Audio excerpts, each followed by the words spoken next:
강의 시작하겠습니다. 여러분, 재배 환경 어떠셨어요? 토양. 힘드시죠? 네. 이제 한 고비 큰 거 넘으셨어요. 네. 이제 뭐 수분. 오늘 조금 복잡한 내용들 나오는데 사실상 내용의 깊이 대비해서 출제되는 건 빤히 정해져 있어요. 그래서 오늘 수분 이렇게 어렵지 않게 보시고 이제 대기 넘어가시면서 광 쪽에서 조금 또 이제 고비 한 차례 오고 그럼 재배 환경 다 끝나는 거예요. 네. 재배하게 큰 세봉우리 각종 재해 밑에 재배 환경과 기술이 있는데 하나 지금 거의 다 하고 계신 겁니다. 자, 오늘은 이제 스위치 잠깐 내렸다 다시 켜시는 거예요. 이제 토양 아닙니다. 토양 아니에요. 땅속에서 이제 나왔어요, 밖으로. 작물을 재배할 때 수분, 물은 어떻게 작용하는가? 우리 재배를 위해 어떻게 쓰이는가를 보고 있는 거예요. 수분 보도록 하겠습니다. 토양 속의 수분 아닙니다. 이제 토양의 소공극, 모관극에 있는 수분 그거 아니고 땅 속에서 밖으로 나오는 거예요. 이제 작물 재배와 수분. 작물 내에 가장 많이 함유되어 있는 게 수분이래요. 오케이. 원형질의 75% 이상이래요. 또 원형질이 뭐지? 자, 식물도 세포가 있겠죠? 그 세포 안에 있는 그냥 모든 물질 이렇게 이해하시면 됩니다. 세포 내의 모든 물질. 세포가 식물을 이루는데 그의 75% 이상 굉장히 많죠. 그러면 당연히 수분의 영향을 크게 받겠죠. 당연하겠죠. 그러면 수분, 토양 수분, 공중 습도, 토양 수분은 우리가 계속 했던 거고 공중 습도. 그럼 결국 이런 수분들을 토양 수분과 공중 습도를 작물이 어떻게 이용하는가? 이번 강의 포인트예요. 자, 수분의 기능 별 5개. 예, 그냥 나옵니다. 나온다. 여러분 제가 여기 동그라미 1, 2, 3, 4, 5, 6 얘네들은요. 각종 시험에서 보기로 그대로 나왔던 것들이에요. 그러니까 어떻게 보시다 보면 꼭 수분의 기능만 그렇다는 게 아니라 대부분의 보기를 그렇게 해놨어요. 그러니까 어떻게 보면 여러분들이 똑같은 내용인데 이렇게도 저렇게도 표현돼 있죠. 그게 실제 시험 보기들이었어요. 보기. 손해평가사 시험만 얘기하는 건 아니고요. 9급 공무원, 뭐 농품사 이런 시험들 볼까요? 수분의 기능, 식물에서의 수분의 기능이죠. 네, 세포 내 결합수로 존재하는 식물 구성 물질의 성분이다. 위에서 봤던 거죠. 네, 가장 많은 비중을 차지하는. 자, 원형질, 세포 내의 모든 물질이니까 네, 세포의 생활 상태를 유지한다. 생활 상태를 유지한다? 또는 팽만 상태를 유지한다? 팽만. 면적을 유지시키는 힘, 밖으로 뻗어나가는 힘이에요. 팽압. 오늘 나올 텐데 잎이 이렇게 있으면 밖으로 나가려는 힘에 의해서 잎 면적이 유지되는 거예요.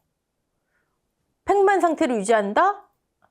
비슷한 말, 이게 완전히 같은 말이 아니라 유사한 보기로 나올 수 있다는 거예요. 또는 체제, 식물 체제를 유지하게 한다.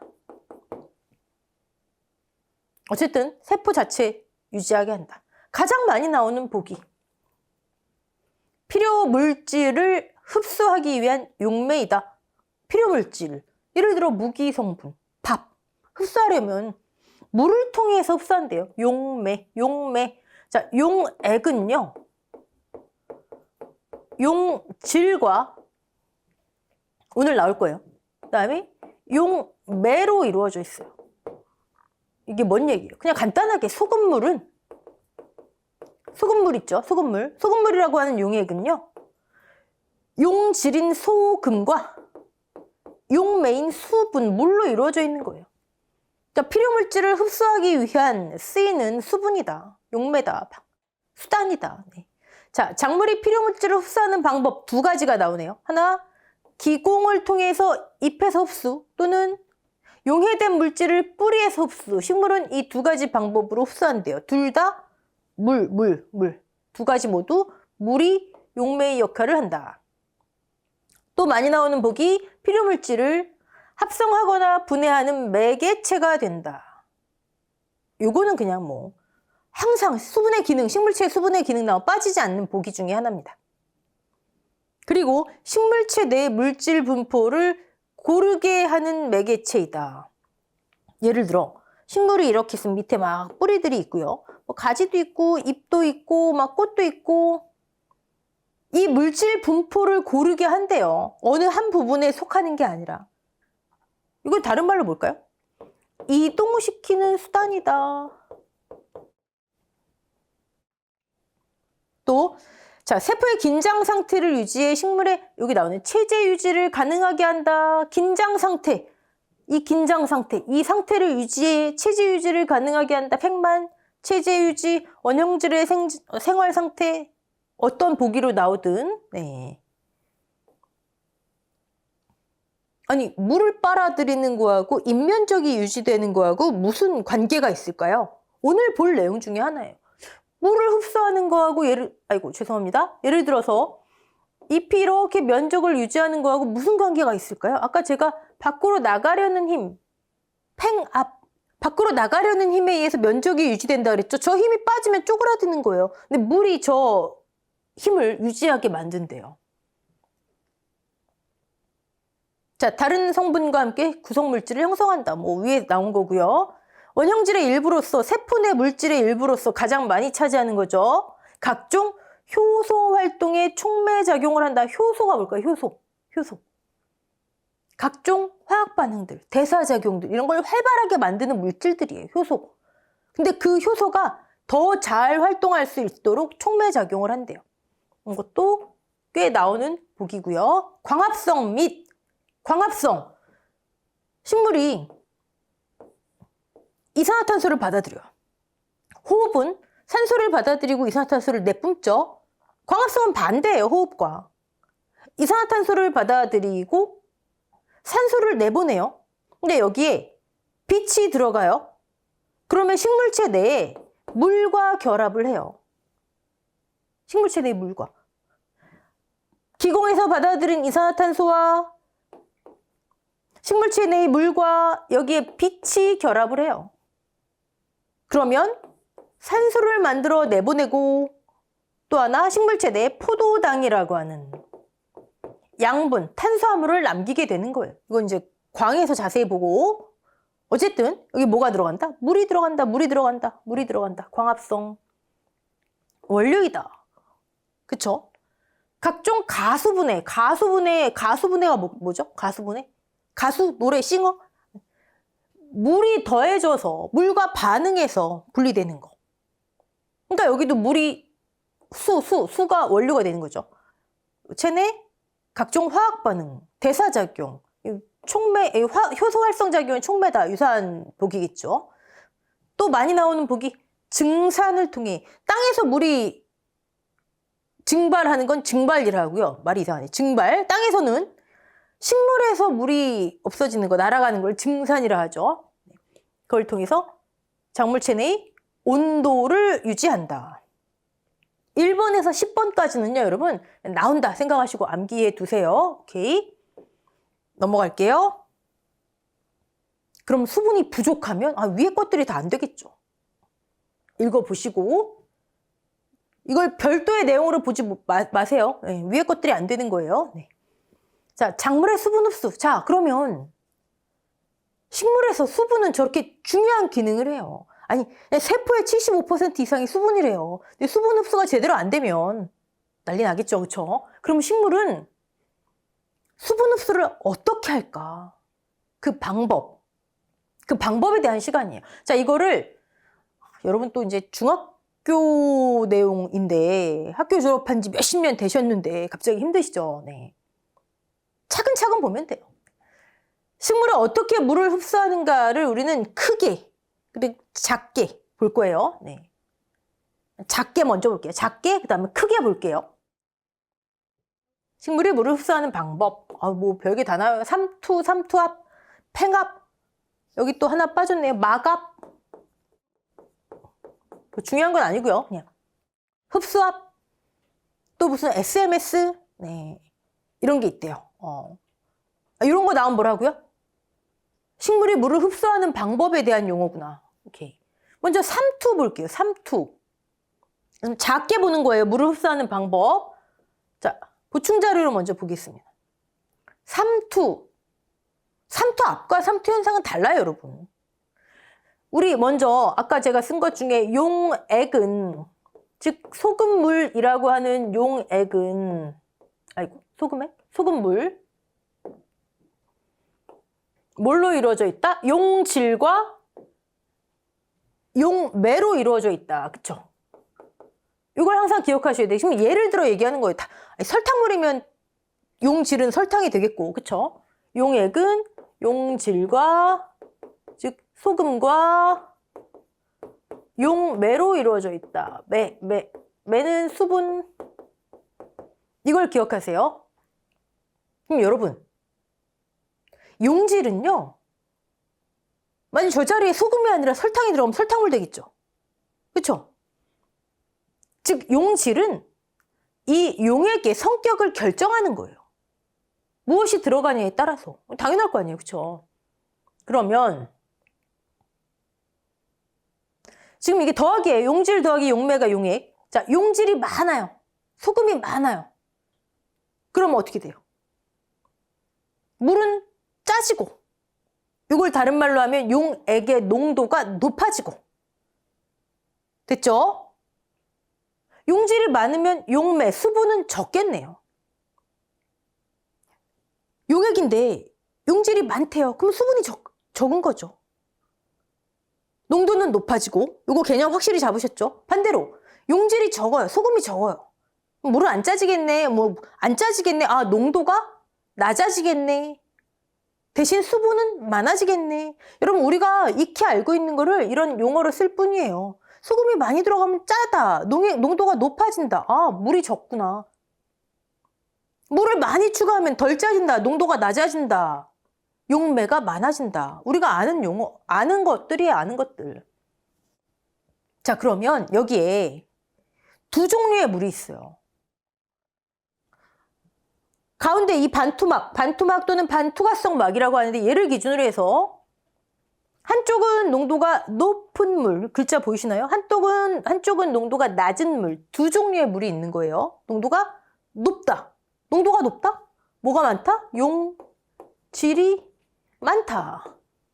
농도가 낮은 물, 용질이 적다. 그러면 용질과 용매는 반대니까 이게 하나가 많으면 하나가 적을 거 아니에요. 여기는 용매, 수분이 많다. 수분. 여기는 용매가 적다. 용매, 수분. 옆그림 보지 마시고 요거만 먼저 보세요. 자, 양쪽 물 성격 지금 아셨죠? 뭐가 많은지. 여긴 농도가 높아요. 자, 그럴 때 물은요, 기본적으로 외부에서 어떤 힘이 작용하지 않아도, 뭐가 끌어당기지 않아도 물은 농도가 낮은 데서 높은 데로 이동하려는 성격이 있어요. 어떤 힘이 작용하지 않아도 단순히 농도 차이만으로 농도가 낮은 데서 높은 데로 이동해요. 이걸 우리가 삼투 또는 삼투 현상이라고 부르는 거예요. 자, 첫 번째, 농도가 어디에서 어디로, 낮은 데서 높은 데로, 이게 삼투예요. 그러면 아까 제가 삼투 또는 삼투 현상과 삼투 압은 다르다고 말씀드렸잖아요. 사실 농도 차이에 의해서 일어나지만 실질적으로 이 삼투 현상을, 물이 이렇게 이동하는 거를 일으키는 거는요, 요 막. 이 막을 반투막 또는 반투과성 막이라 그러거든요. 반만 투과시킨다는 거예요. 반만 투과가 뭐예요? 자, 이 막은요, 용질은 통과 못 시켜요. 용매, 수분만 통과하는 막이에요. 그래서 반투막 또는 반투과성 막이라 그래요. 또는 반투성. 됐죠? 자, 이 막은 물만 통과하는 막이에요.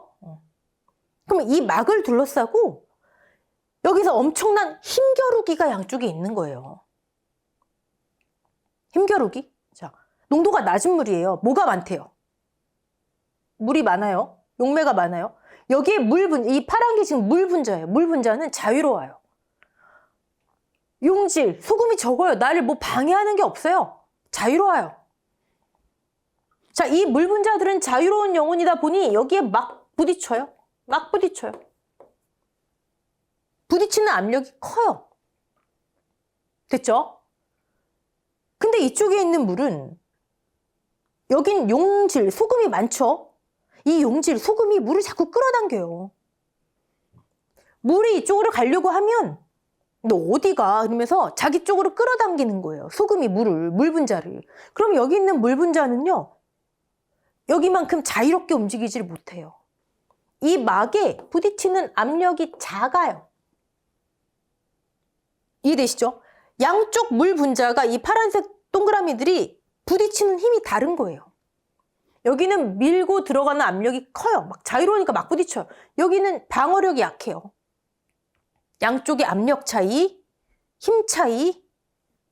사실상 그 압력 차이, 압력이 크니까 큰 데서 작은 데로 뚫고 올라가는 힘 큰 놈이 밀고 올라가는 거예요. 이해되시죠?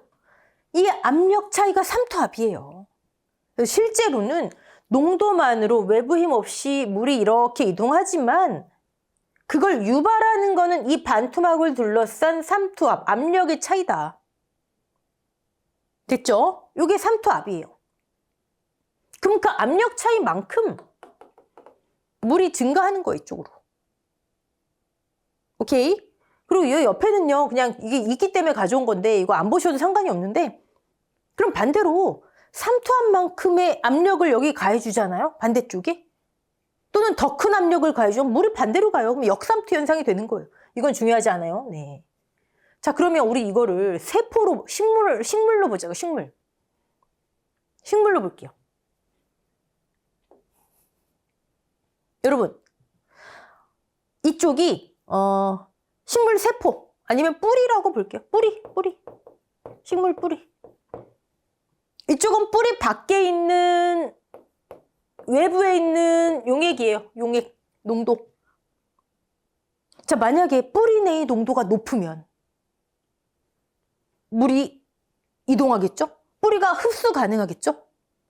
이해되시죠? 근데 반대로 뿌리 밖에 토양 용액 속에 즉 외액이란 표현을 많이 쓰기 때문에 제가 쓴 거예요. 외액의 농도가 높으면 여긴 반대로 내액이라 그래. 내액. 이런 표현을 많이 써요. 뿌리 밖에, 식물 밖에 물의 농도가 높다면 빠져나가진 않아도 흡수가 안 되겠죠. 끌어당기는 힘이 약해지잖아요. 이해되시죠? 자, 이거를 식물로 보는 거예요. 식물 뿌리 내액의 농도와 뿌리 밖의 외액의 농도 비교했을 때 외액의 농도가 낮아야 높은 뿌리로 이동한대요. 낮은 데서 높은 데로. 그래야 작물이 흡수가 가능하다고요. 오케이? 네. 자, 그러면 요 막을 뭐라고 할까요? 요 막. 세포막. 반투과성 세포막이라고 해요. 반투과성 세포막. 여기까지 따라오셨죠? 재배약하는 줄 알았는데 별거 다 하죠, 지금. 작물이 물을 흡수하는 거. 자, 삼투 볼게요. 삼투. 외액의 농도가 뿌리 밖의 농도, 세포 밖의 농도, 세포 내액 또는 세포액의 농도보다 낮으면 낮은 데서 높은 데로 농도가 낮은 데서 높은 데로 농도를 기준이에요. 이따 또 다른 기준 나와요. 낮으면 외액의 수분이 용매가 용질은 통과 못해요. 수분만 통과해요. 반투성인 원형질 막 그냥 세포막 반만 수분만 통과해요. 그걸 통해 농도가 높은 세포 속으로 들어가는 현상. 이걸 식물에 있어서 삼투라 그래요. 삼투. 수분의 이동이 이루어지며 용질은 이동하지 않는다. 왜? 반투. 삼투압. 그 막을 둘러싸고 벌어지는 힘겨루기, 압력. 네. 좋아요. 그러면 이제 물이 들어갔다 쳐요. 내액의 농도가 높아요. 낮은 데서 높은 데로 지금 농도가 가장 지금까지 나온 것 중에 가장 중요한 건 이거예요. 농도가 낮은 데서 높은 데로 용액의 농도가 밖에서 안으로 식물 안으로 물이 들어갔어요. 이제 삼투를 통해서 그러면 그 안에선 팽압과 막압이라는 것이 작용을 해요. 이게 아까 말씀드린 거. 식물체 입이 이렇게 있어요. 물이 지금 들어갔죠? 들어갔으면 이 들어간 물은요, 또 웃기게 밖으로 나가려는 힘이 있어요. 팽창하려는 힘이 있어요. 이걸 팽압이라 해요. 자, 팽압. 삼투로 세포 내 수분이 많아지면 세포 크기를 키우려는 압력이다. 밖으로 나가려는 압력이다. 다른 말로 체제 유지를 가능하게 한다. 아까 체제 유지 가능하게 한다. 팽만 상태를 유지하게 한다. 원형질의 상태를, 생활을 가능하게 한다. 밖으로 나가려는 힘이에요. 팽압. 자, 팽압만 있으면 어떡할까요? 반대로, 자, 나가려고 하는데 요 벽에 부딪힌다 생각하세요. 요걸 저는 지금 잎을 그려놨지만 요거 하나의 세포로 보시면 나가려고 하는 팽압이 작동하면요. 반대로 어딜 나가? 안으로 밀어넣으려는 하는 압력이 또 존재해요. 그 압력이 막압이에요. 막압. 팽압과 반대로 작용하는 힘. 팽압으로 세포막이 늘어나면 세포막에 탄력이 생겨서 다시 안쪽으로 수축하려는 압력이다. 이게 막압. 여러분 근데 이 막압은 수치가 팽압하고 같아요. 팽압이 50의 힘으로 나가려고 하면 50의 힘으로 다시 어딜 나가? 그래서 어디 보면 막압 이퀄 팽압이라고 써놓는 데도 있는데 사실 개념이 달라요. 나가려는 힘, 안으로 수축하려는 힘. 개념이 달라요. 하지만 힘의 크기는 같다. 힘의 크기는 같다. 그리고 이 막압의 개념을 잘 잡으셔야 되는 게 여러분 안으로 다시 수축하려고 하는 힘이래요. 이 얘기는 너 나가고 싶어. 그래 나가. 그리고 안으로 수축하려는 힘이에요. 사실 어딜 나가 탄력이 생겨서 어딜 나가 저는 이해하기 쉽게 그렇게 말씀드렸지만 나가고 싶어? 그럼 너 나가? 그리고 내보내야 안으로 들어갈 거 아니에요 사실. 나가려고 하는 수분을 내보내야 안으로 들어갈 거 아니에요. 막압이. 그래서 이 막압을 세포 외로 수분을 배출하려는 압력이라고도 표시해요. 같은 막압인데 이렇게 쓴다고요. 두 가지 표현이 다 있다고요. 팽압으로 늘어나려고 하면 안으로 수축시키려는 힘, 안으로 수축, 나가고 싶어, 나가, 내보내려고 하는 힘과 같다. 막압을 이렇게도 표현해요. 막압. 팽압과 막압은 어쨌든 힘의 크기는 같다. 자, 그러면 여러분, 지금 물이 들어가려고 할 때 세 가지 힘이 작용했어요. 들어가려고 하는 힘, 삼투. 그 압력, 요 막을 둘러싼 압력, 삼투압 차이, 압력. 그다음 들어갔더니 나가려고 하는 힘, 팽압. 나가려고 하니까 내보내고 다시 안으로 수축하려고 하는 힘, 막압. 세 가지가 존재해요. 이런 압력 세 가지가 식물이 지금 물을 흡수하는데 동시에 작용하는 힘이에요. 동시에 작용하는 힘. 이해되시죠? 네. 요 세 가지 관계. 자, 그러면 제가 지금 아까 식물이 물을 흡수하는 거를 작게 보고 크게 본다고 말씀드렸죠? 작게 본 거예요. 지금 작게 본 거. 자, 그러면 여기 한번 볼까요? 실제 작물이 수분을 흡수하려면 이래야 흡수가 가능하겠죠. 들어가려고 하는 힘이 내보내려고 하는 힘보다 강해야, 커야 흡수가 될 거 아니에요. 아니, 들어가려고 하는 게 100. 근데 막압, 내보내고 안으로 수축하려고 하는 게 뭐 150. 그럼 흡수가 이루어지겠어요? 나가겠죠, 50만큼. 반대가 돼요. 들어가려고 하는 게 150. 내보내고 안으로 수축하려고 하는 힘이 더 작아야 50만큼이라도 들어갈 거 아니에요. 이해되시죠? 실제 작물의 흡수는 삼투압이 막압보다 클 때 이루어진다. 자, 작게 봤을 때 삼투, 팩, 막 이렇게 세 가지 압력이 동시에 작용하는데 실제 흡수가 되려면 들어가려고 하는 힘이 더 강해야 된다. 내보내려고 하는 힘보다. 막압의 개념을 이렇게 잡으시고 그럼 여러분 이거를 이렇게 쓸 수 있겠네요. 삼투압 빼기 막압은 0보다 클 때 실제 작물의 흡수가 오케이다. 그쵸? 이거 같은 거잖아요. 삼투압 빼기 마갑은 0보다 클 때. 그쵸? 자, 이 값을 우리는 DPD라고 해요. 흡수압, 다른 말로 확산압차 DPD. DPD 개념 잡으셨죠? 삼투압과 마갑의 차이. 그냥 들어가려고 하는 힘과 나가려고 하는 힘의 차이. 그게 0보다 크면 흡수압이, 즉 DPD가 0보다 크면 실제 흡수가 이루어지는 거고. 근데 마갑이 커요? 그럼 0보다 작겠죠? 음의 숫자가 나오겠죠? 그럼 흡수 못하고 내보내지는 거고, 수분이. 요거 개념 잘 잡으셔야 돼요. 다시. 들어가려고 하는 님, 삼투압. 물을 빨아들이려고 하는 님.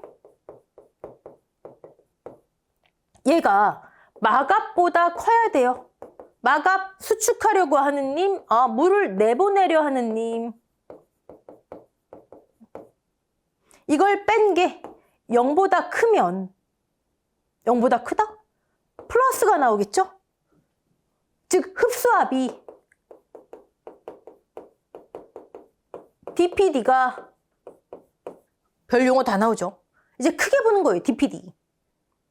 이 두 개의 차이를 흡수압차라 하는데 이 두 개의 차이가 들어가려고 하는 힘이 더 커야 플러스가 돼야 흡수가 이루어지고, 근데 마갑이 더 크면 여기가 100이고 150이면 마이너스도 나올 거 아니에요.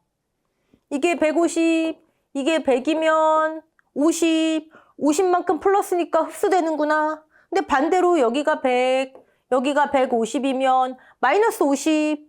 그럼 나가려고 하는 힘이 더 크니까 빠져나가겠구나, 식물이. 이해되시죠? 네. 실제 흡수압 플러스 또는 마이너스 뭐가 나오든지 간에 이 결과값을 흡수압이라 한대요. DPD라 한대요. 근데 플러스가 돼야지 흡수가 된다. 요 개념 잡으셨죠? 여기까지 오셨죠? 플러스가 돼야 흡수가 되는 거예요. 어쨌든 DPD는 플러스 또는 마이너스, 뭐 0의 경우도 있게 하겠지만, 네. 흡수압, 요 개념 잡으셨어요? 자, 그 다음에 DPD, 들어가려고 하는 힘과 나가려고 하는 힘의 차이. DPD, 확산압차 또는 흡수압. 식물세포가 수분을 최대로 흡수하면 들어가려고 하는 힘과 나가려고 하는 힘이 같은 상태가 최대래요. 팽팽하게 지금 맞서 있는 상태. 더 들어가지도 못하고 더 내보내지도 못하고 이게 팽만 상태래요. 팽만 상태의 PF는 0이다. PF, 우리 토양 수분 장려할 때 나왔죠. 토양 입자에서 물을 제거하는 힘, 제거하는 데 필요한 힘. 반비례한다. 수분 함량이 많으면 제거하는 데 힘이 적게 들어가고, 적으면 찰싹 달라붙어 있으니까 제거하는 데 힘이 많이 들어. 그때 나온 PF잖아요. 수분 장력.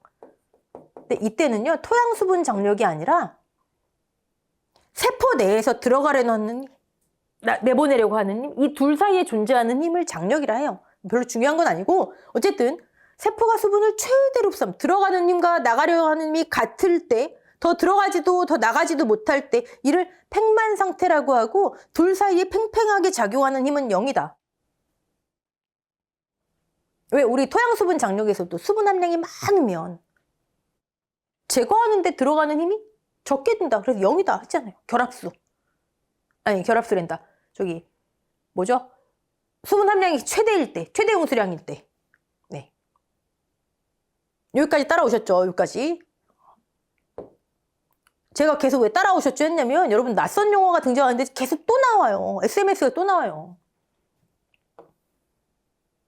자, DPD를 배웠어요. 들어가려고 하는 힘과 나가려고 하는 힘, 세포 내에서 그 차이, 플러스가 될 수도 마이너스가 될 수 있다. 이번엔 토양 수분 장력이 나오는데, 여러분 용어가, 제가 그렇게 영어로 자꾸 써놓는 거예요.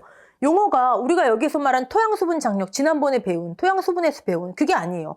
토양 입자에서 결합수나 무슨 흡수수나 이런 걸 떼어내려고 하는 그 PF가 아니고, 여기는 다른 말로 그냥 SMS 하셔도 되고, 토양 수분 흡수력 또는 토양 수분 장해 이렇게 얘기도 해요. 네. 저 SMS는 뭐냐면,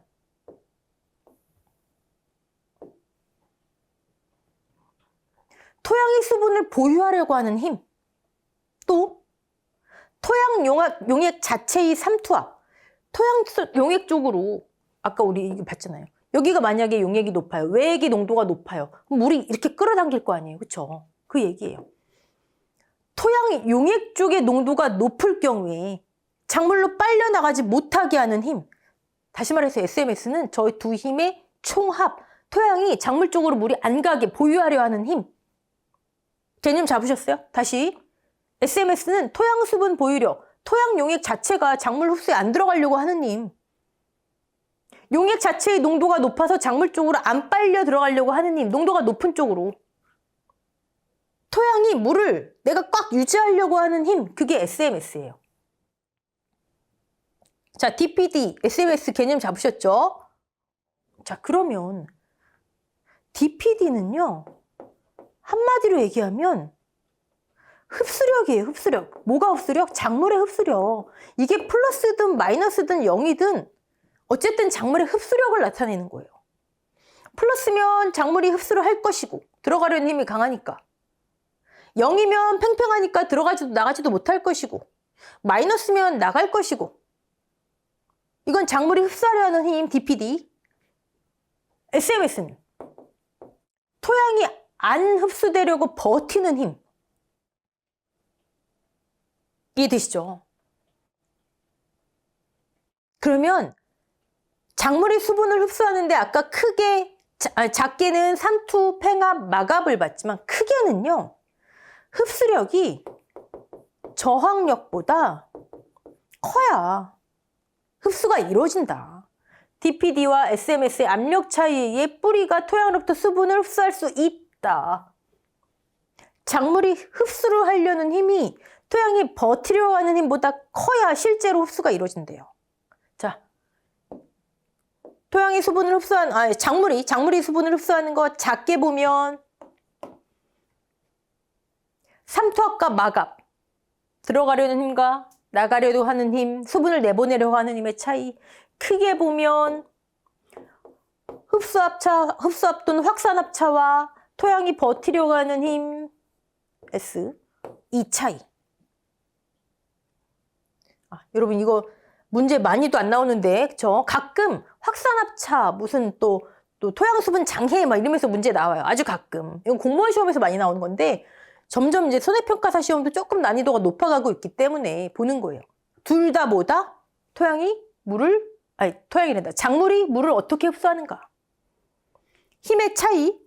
얘가 이렇게 돼야 흡수가 돼요. 들어가려고 하는 힘, 이 개념을 잡으세요. 얘는 작물이 들어가려 하는 힘이면 얘는 작물이 그냥 좀 더 크게, 큰 범위에서 흡수하려 하는 힘. 이건 세포 단위라면 더 크게. 요거는 토양이 버티려고 하는 힘. 버티려 하는 힘. 개념을 잡으세요. 이럴 때만 이것도 이렇게 표현할 수 있어요. DPD 마이너스 시험에서 SMS가 0보다 클 때만, 양의 숫자일 때만 흡수가 된다. 이렇게 보기 나올 수도 있잖아요. 작물이 물을 흡수하는 방법. 지금까지 두 개를 봤습니다. 네. 자, 지금까지 본 아까 초록색 칠판에서 본 두 가지를요. 우리는 능동적 또는 적극적 흡수라고 해요. 작물이 물을 흡수하는 거 지금 지도를 그려놓으세요. 능동적, 적극적 흡수가 작게는 삼투와 막압의 차이, 크게는 DPD와 SMS의 차이. 그러면 수동적도 있나 봐요. 네. 증산. 요거는 별 3개 정도. 아이고, 지금까지 한 이 삼투, 막압, 확산압, SMS 이거는요. 사실 별 하나 정도밖에 안 돼요. 증산 별 3개. 자, 얘가 수동적 흡수예요. 아까 증산이 뭐라 그랬죠? 토양에서 물이 날아가는 건 증발. 식물이 잎을 기공을 통해 그건 증산. 그쵸? 증산. 수분이 식물체를 통해 대기로 빠져나가는 작용이다. 자, 여기서 문제 나오는 거 종종 잎의 기공에서 증산이 일어나요. 공기순환. 어디서 일어난다? 기공. 그리고 이 증산은 빛의 세기와 대기 습도와 온도, 바람 등의 영향을 받는, 당연하겠죠 뭐. 자, 증산이 활발할 때 별 2개. 자, 이런 위의 선, 빛의 색이, 대기, 뭐 습도, 뭐 온도, 바람 등등이 좋아서 증산작용이 활발하면 우리가 지금까지 힘들게 얘기한 DPD 개념 뭐였죠? 식물이 물을 흡수하려는 힘. DPD가 주위보다 극히 커지고 빨아들이려는 힘이 커지고 그리고 증산작용이 활발하지 않을 때보다 이게 훨씬 더 많은 수분 흡수가 이루어진다. 이해되시죠? DPD 이런 거 다 좋은데 그냥 이런 자연 환경이 좋아서 이런 환경이 설정이 돼서 증산작용이 활발할 때 더 많은 흡수가 이루어진대요. 근데 여러분 지금 이상하지 않으세요? 증산은 지금 계속 수분이 대기 밖으로 빠져나가는 건데 계속 증산을 보고 수분 흡수라고 얘기를 해요. 자, 증산을 우리는 수동적 흡수라 얘기를 해요. 왜요? 물이 빠져나가는 건데 여러분 자 줄기가 있어요. 뿌리가 있어요. 가지가 있어요. 잎이 있어요. 식물체는 아까 우리가 실컷 얘기한 삼투니, 마가비니, DPD니, SMS니 이런 걸 작용해서 뿌리로 흡수하죠. 어디로 가요? 줄기로 가죠. 어디로 가요? 어디로 가요? 어디로 가요? 결국 대기로 가는 거예요. 이런 과정을 통해서 대기로 가는 거예요. 증산의 과정이에요. 즉 이런 환경이 조성이 돼서 잎에서 수분이 날아가잖아요. 증산되잖아요. 그럼 잎은 가지에서 물을 빨아들여요. 그럼 가지는 보냈으니까 수분이 적죠? 그럼 줄기에서 빨아들여요. 그럼 또 뿌리에서 빨아들여요. 아, 수동적 흡수구나. 자, 정리. 식물체가 물을 흡수하는 방법은 능동과 수동적인 방법이 있어요. 또는 적극적인 방법이라고도 해요. 능동을. 그건 삼투압, 들어가려는 힘.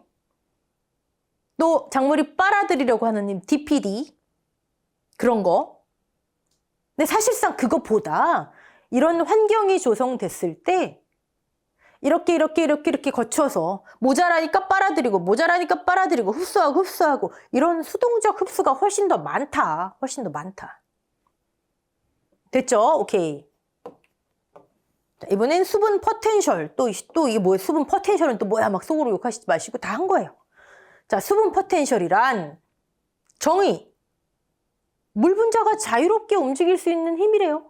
정도. 우리 어디서 했어요? 아까. 물 분자 어쩌고저쩌고 제가. 여기서 했잖아요. 여기서. 이 파란 동그라미들이 물 분자인데 얘네들이 여기는 용질이 적어요. 농도가 낮아요. 붙드는 게 없어요. 용질을 끌어당기지 않아요. 그러니까 자유롭게 움직여 팡팡 부딪힌다 그랬잖아요. 근데 여기는 용질이 자꾸 끌어다녀요. 물이 움직이려 하는데 너 어디 가고 자꾸 끌어다녀요. 그러니까 물이 자유롭게 못 움직인다 그랬죠.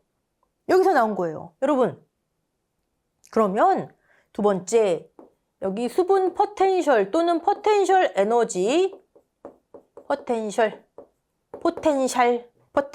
네.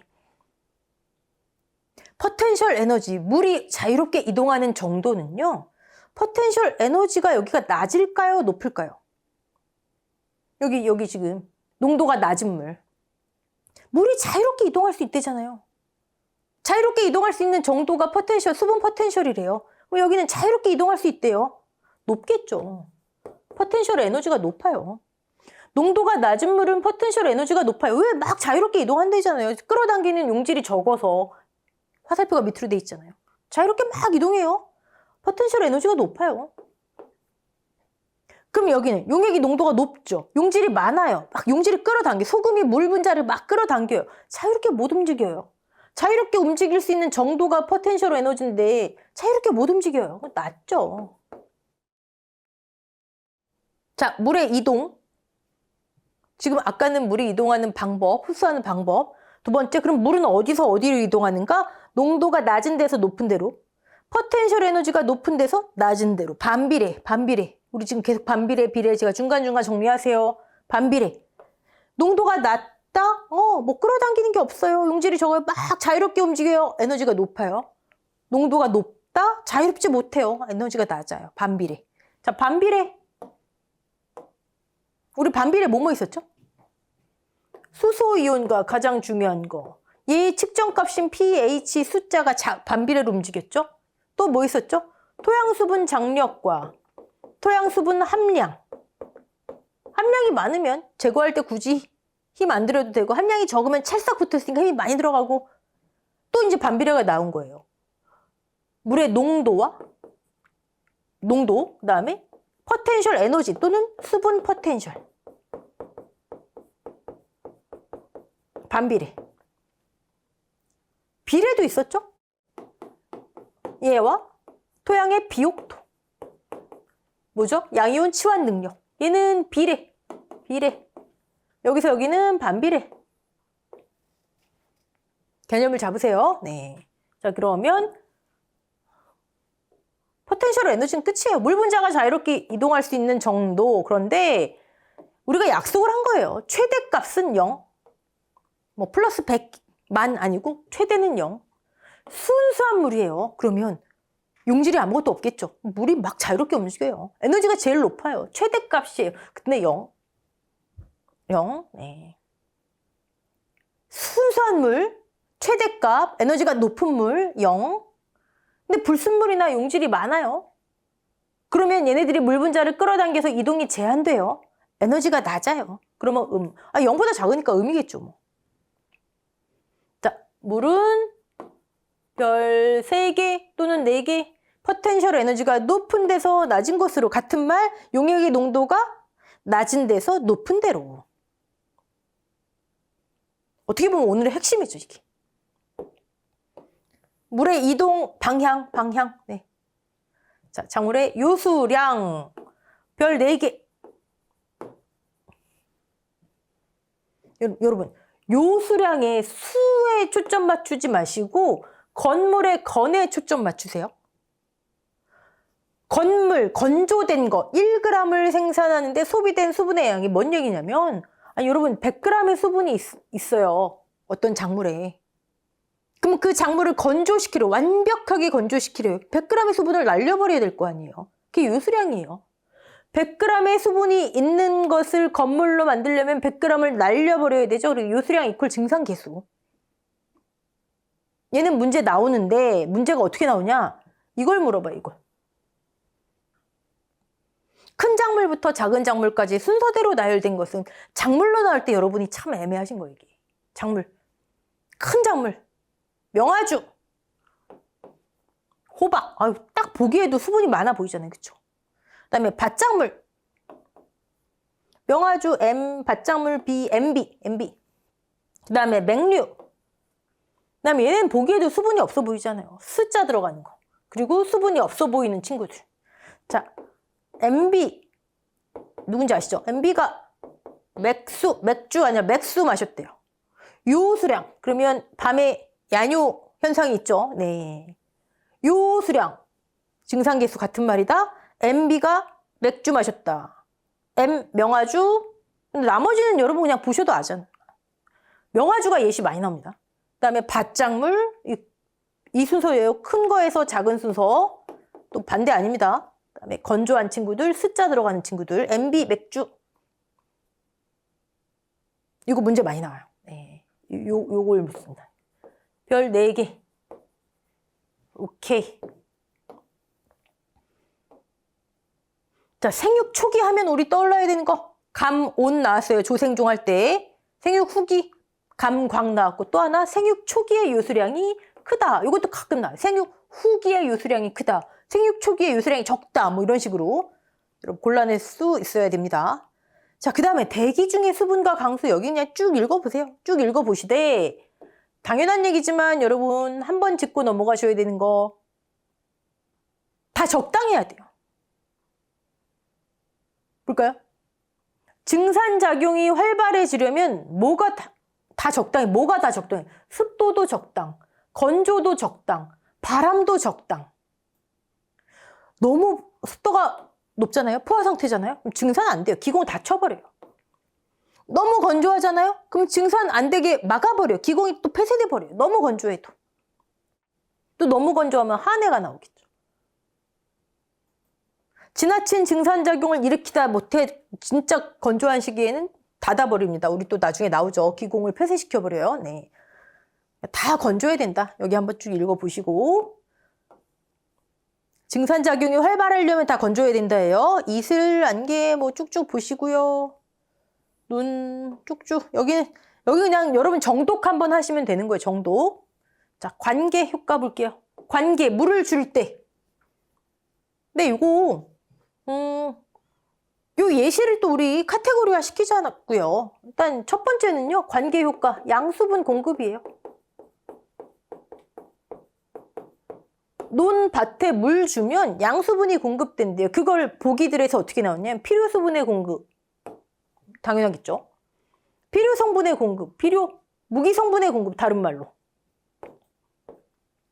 또는 뭐 다량 유수의 공급, 뭐 미량 유수의 공급, 뭘로 나오든. 네. 양수분의 공급.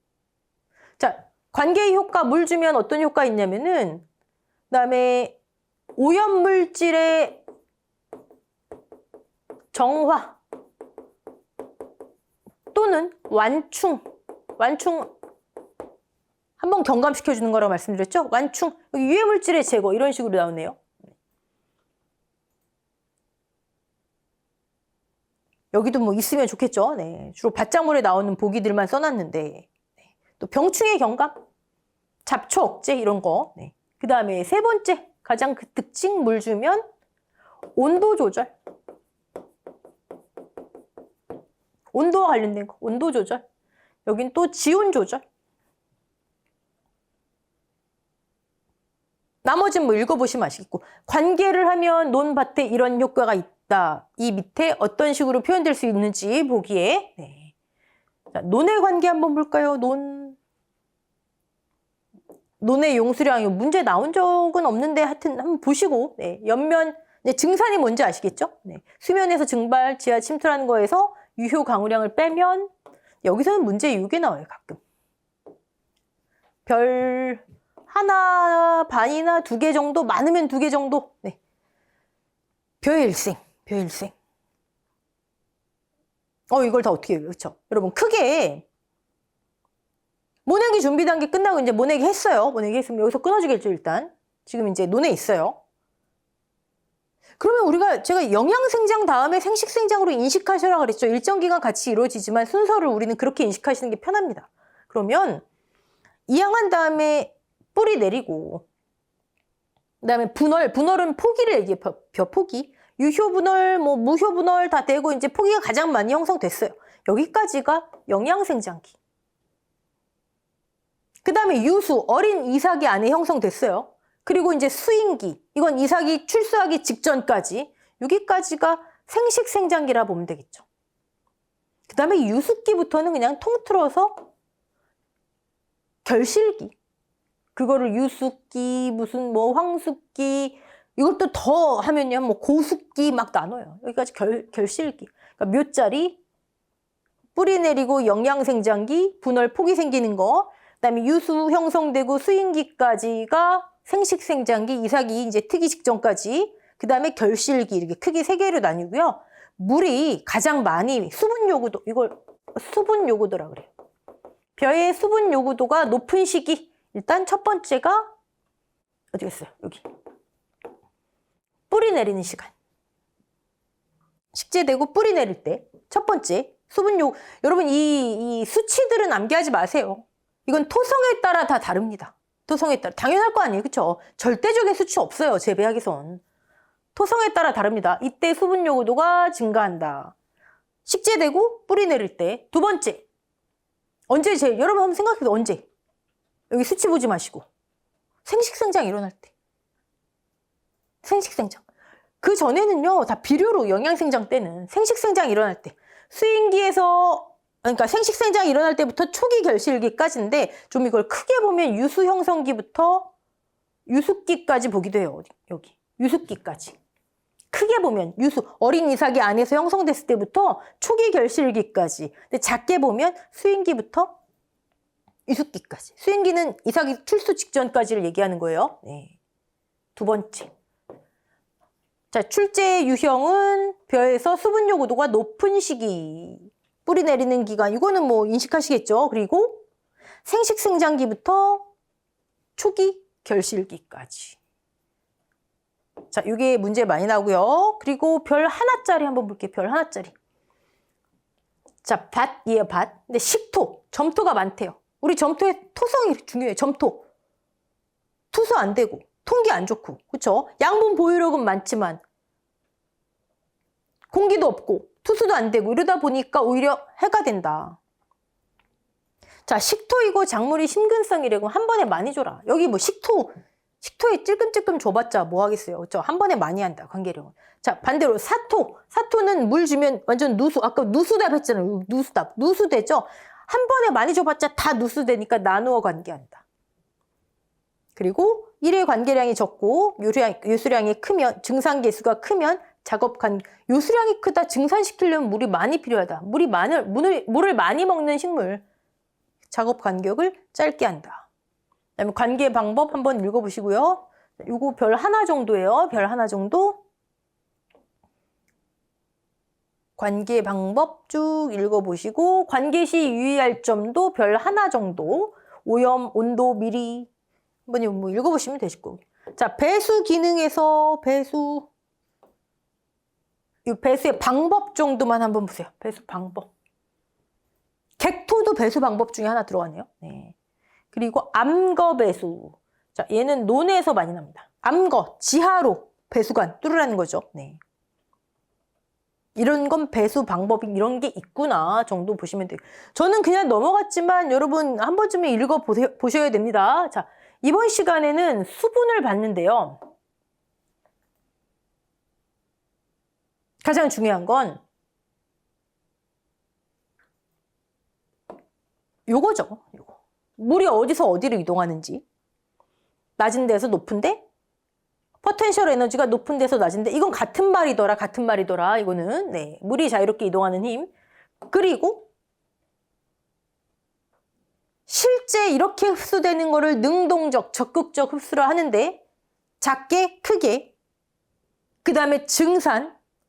수동적 흡수지만 훨씬 더 많더라. 하나가 증산되면 빨아올리고 이걸 수동적 흡수를 하더라. 있죠? 그 다음에 제가 중간중간 별 1개짜리 뭐 증산이 활발해지려면 뭐 이런 거. 그 다음에 뭐 관계량을 한 번에 많이 주니 나눠주니 이런 거 정도 보시면 될 것 같아요. 자, 뭐 요거는 우리가 시험 문제 풀기 위해서. 그 다음에 증산계수 높은 거 MB 맥주. 네, 잘 보시고. 여기까지 수분 마치고요. 다음 시간에 또 다른 재배 환경 보도록 하겠습니다. 자, 수고하셨습니다.